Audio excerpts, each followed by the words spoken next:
امین والصلاة والسلام علی سید المرسلین والعاقبۃ للمتقین اما بعد۔ آج کا جو مسئلہ ہے وہ صدقہ عید الفطر کے حوالہ سے۔ صدقہ کا معنی ہوتا ہے خیرات اور فطر کا معنی ہوتا ہے روزہ کھولنا۔ جب رمضان کا مہینہ ختم ہوتا ہے اور انسان کے روزے مکمل ہو جاتے ہیں تو وہ روزوں کے مکمل ہونے کی خوشی میں گویا کہ اللہ کا شکریہ ادا کرتے ہوئے یہ خیرات کرتا ہے۔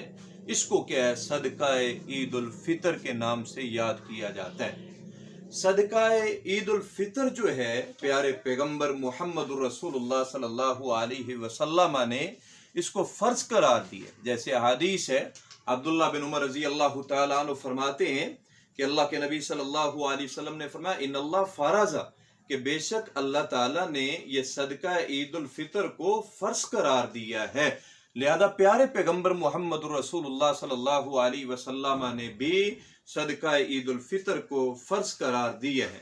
اسی طرح امام ترمذی رحمۃ اللہ علیہ حدیث لے کے آئے ہیں کہ نبی صلی اللہ علیہ وسلم ایک اعلان کرنے والے کو اعلان کے لیے بھیجا کرتے تھے، اور وہ جا کر گلیوں میں اعلان کرتا تھا کہ صدقہ عید الفطر ہر ایک مسلمان پر، وہ بالغ ہو، وہ کیا ہے نابالغ ہو، وہ آزاد ہو یا غلام ہو، چھوٹا ہو یا بڑا ہو، اس کے اوپر جو ہے وہ صدقہ عید الفطر فرض ہے، واجب ہے۔ لہذا صدقہ عید الفطر ہر ایک کی طرف سے ادا کرنا ہر مسلمان کے لیے ضروری ہوتا ہے۔ حتیٰ کہ اگر ایک بچہ جو ہے نماز عید سے پہلے بھی پیدا ہوتا ہے تو صدقہ عید الفطر اس کی طرف سے بھی ادا کرنا ضروری ہے، کیونکہ نبی صلی اللہ علیہ وسلم نے صدقہ عید الفطر جو ہے وہ ادا کرنے کا حکم دیا ہے۔ اسی طرح صدقہ عید الفطر جو ہے اس کو ادا کرتے وقت اس بات کا بھی خیال رکھنا چاہیے کہ صدقہ عید الفطر انسان جو ہے کس لیے ادا کرتا ہے، اس کے فوائد کیا ہیں؟ تو دو فائدے پیارے پیغمبر محمد رسول اللہ صلی اللہ علیہ وسلم نے بیان کیے ہیں۔ پہلا فائدہ یہ بیان کیا ہے کہ یہ روزے دار کے روزوں کے لیے پاکی کا ذریعہ ہے۔ جب آدمی پورا مہینہ روزے رکھتا ہے اس میں انسان ہوتے ہوئے کو کمی کوتاہی انسان سے سرزد ہو جاتی ہے، تو جب انسان روزہ رکھتا ہے تو جب انسان صدقہ دیتا ہے تو اس صدقے کی وجہ سے اللہ اس کمی کوتاہی کو جو ہے وہ معاف کر دیتا ہے، ان روزوں کو پاک کر دیتا ہے۔ اور دوسرا جو اس میں فائدہ ہے وہ ہے ان روزوں کی یعنی تہمۃ للمساکین، یہ صدقہ جو ہے مساکین کے کھانے کے لیے ہوتا ہے، جو نبی صلی اللہ علیہ وسلم نے اس کے یہ دو مقصد جو ہے وہ بیان کیے ہیں۔ پھر یہ جو صدقہ عید الفطر ہے آدمی کب ادا کر سکتا ہے؟ صدقہ عید الفطر جو صحیح طریقہ ہے جس کو امام بخاری رحمہ اللہ تعالی نے صحیح بخاری کے اندر بیان کیا ہے کہ صدقہ عید الفطر جو ہے یہ 2 دن یا 1 دن عید سے پہلے ادا کرنا چاہیے۔ اگرچہ اس سے پہلے بھی جائز ہے لیکن اس کو امام بخاری رحمہ اللہ تعالیٰ صحیح بخاری میں لے کے آئے ہیں۔ زیادہ بہتر اور افضل یہ ہے کہ 2 دن پہلے یا 1 دن پہلے صدقہ عید الفطر ادا کیا جائے۔ اور صحیح بخاری میں عبداللہ بن عمر رضی اللہ تعالی عنہ نبی صلی اللہ علیہ وسلم کے عظیم صحابی ہیں، عمر فاروق رضی اللہ تعالی عنہ کے لخت جگر ہیں، باپ بھی نبی کا صحابی ہے اور بیٹا بھی محمد الرسول اللہ صلی اللہ علیہ وسلم کا صحابی ہے، اور وقت کا کیا ہے اللہ کا نیک بندہ عبداللہ بن عمر رضی اللہ تعالی عنہ متبع سنت ہے۔ وہ بیان کرتے ہیں کہ ہم نبی صلی اللہ علیہ وسلم کے زمانے میں 2 دن پہلے یا 1 دن پہلے جو ہے وہ صدقہ عید الفطر ادا کیا کرتے تھے، لہذا صحیح بات یہی ہے کہ 2 دن پہلے یا 1 دن پہلے ہمیں صدقہ عید الفطر جو ہے وہ ادا کرنا چاہیے۔ صدقہ عید الفطر ہمیں کس چیز سے دینا چاہیے؟ صحابی بیان کرتے ہیں کہ نبی صلی اللہ علیہ وسلم کے زمانے میں ہمارے گھروں میں جو ہمارا غلہ ہوتا تھا جو ہمارا اناج ہوتا تھا جس کو ہم گھروں میں کھانے کے لیے استعمال کرتے تھے اسی سے ہم صدقہ عید الفطر ادا کرتے تھے. وہ کبھی کھجوروں سے دیتے تھے, کبھی منقے سے دیا جاتا تھا اور کبھی جو سے دیا جاتا تھا. آج کل ہمارے گھروں میں ہماری خوراک گندم ہے, لہذا گندم سے بھی صدقہ عید الفطر ادا کیا جا سکتا ہے. اگر کوئی مسلمان کسی اور چیز سے صدقہ عید الفطر دینا چاہے, آج بھی کھجوروں سے دینا چاہتا ہے وہ دے سکتا ہے.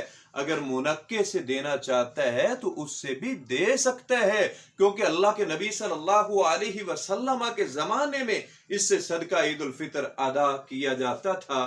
بہتر تو یہ ہے جو اناج گھر میں استعمال ہوتا ہے اسی غلے سے صدقہ عید الفطر ادا کیا جائے. لیکن اگر کوئی اس کی جگہ پہ قیمت دینا چاہے تو قیمت بھی صدقہ عید الفطر کی یعنی بنا کے وہ بھی ادا کر سکتا ہے. کیونکہ امام بخاری رحمہ اللہ تعالی نے باب باندھا ہے صحیح بخاری کے اندر, باب العرض فی الزکات, کہ صدقہ زکات جو ہے اس کے اندر کوئی اور سامان اس کے بدلے میں دینا یہ بھی جائز ہوتا ہے. اور اسی طرح عبداللہ روپڑی رحمہ اللہ تعالی سے سوال ہوا تو انہوں نے اس بات کا جواب دیا کہ صدقہ عید الفطر میں قیمت دینا یہ بھی جائز ہے. پھر جو صدقہ عید الفطر ہے جو اس کے اندر جو ہے قیمت ادا کی جاتی ہے, آج کے دور میں وہ 2.5 کلو کا ایک سا ہوتا تھا, تو صدقہ عید الفطر وہ نقدی کی صورت میں 100 روپے تک بنتا ہے کہ 100 روپے کی شکل میں صدقہ عید الفطر جو ہے وہ ادا کیا جا سکتا ہے. پھر اس کے بعد اگلا مسئلہ یہ آتا ہے کہ صدقہ عید الفطر جو ہے وہ غلے کی شکل میں ہمیں کتنا ادا کرنا چاہیے. تو جب ہم حدیث کو دیکھتے ہیں تو حدیث میں سا کا ذکر آتا ہے. سا کیا ہوتا تھا؟ ایک پیمانہ ہوتا تھا. جس طرح کیا ہے آج بھی ہمارے گھروں میں ایک ٹوپا ہوتا ہے, پیمانہ ہوتا ہے, تو نبی صلی اللہ علیہ وسلم کے زمانے کا یہ ایک سا پیمانہ تھا, ٹوپا تھا. اس کو یعنی کہ بطور دلیل کے جو رسول اللہ صلی اللہ علیہ وسلم کے زمانے سے صحابہ کرام اور اس کے بعد تابعین نے لیا ہے کہ وہ ایک سا ٹوپا جو ہے وہ صدقہ عید الفطر میں ادا کیا جاتا تھا. اب وہ جو ٹوپا ہے سا ہے وہ دو ہیں, ایک عراقی ہے ایک حجازی ہے. عراق کوفہ بصرہ کا نام آتا ہے, وہ بڑا سا تھا, اس کا پیمانہ بڑا تھا. لیکن جو حجازی ہے مکے اور مدینے کا سا یہ چھوٹا تھا, اور حجازی سا کا ہی اعتبار ہوتا ہے. اور یاد رکھیے ہر علاقے کے مختلف ٹوپے ہوتے ہیں. عمر بن عبدالعزیز رحمت اللہ علیہ کے دور میں 16 رطل کا ٹوپا تھا, اور 16 رطل جو ہے وہ تو 6 کلو کے قریب جا کے وزن بنتا ہے. اور اسی طرح جو ہے اور بھی کئی ادوار کے اندر اس سے بھی زیادہ بڑے بڑے سا پائے گئے, لیکن نبوی سا جو ہے وہ 2.5 کلو کا تھا. اللہ کے نبی کے زمانے میں 2.5 کلو جو ہے وہ صدقہ عید الفطر ادا کیا جاتا تھا. اور یہاں ایک حدیث بھی ہے, امام نسائی رحمہ اللہ تعالی سنن نسائی کے اندر اس حدیث کو لے کے آئے ہیں کہ اللہ کے نبی صلی اللہ علیہ وسلم نے فرمایا والمکیال مکیال اہل المدینہ, جب آپ نے ماپ لینا ہو, ماپنے کا آلہ لینا ہو, تو اللہ کے نبی فرماتے ہیں مدینہ والوں کا ماپنے کا آلہ لیا جائے گا, اور یہ سا ماپنے کا آلہ ہے. اور آگے فرمایا والوزن وزن اہل مکہ, اگر آپ نے تول لینا ہو تو مکے کے تول کا اعتبار ہوگا. تو یہ ماپنے کا آلہ یہ مدینہ المنورہ کا سا جو ہے وہ نبوی سا ہے, اور نبوی سا وہ ایک جو ہے ٹوپا وہ 2.5 کلو کا تھا. اس طرح امام دارقطنی رحمت اللہ علیہ سنن دارقطنی کے اندر اس بات کو لے کے آئے ہیں. قاضی ابو یوسف رحمت اللہ علیہ جو امام ابو حنیفہ رحمہ اللہ تعالی کے بہت بڑے چوٹی کے شاگرد تھے, قاضی ابو یوسف ایک دفعہ حج کے سفر پہ آئے تو حج کر کے مدینہ المنورہ میں تشریف لے کے آئے. جب قاضی ابو یوسف مدینہ میں تشریف لے کے آئے تو مدینہ المنورہ میں امام مالک رحمت اللہ علیہ کی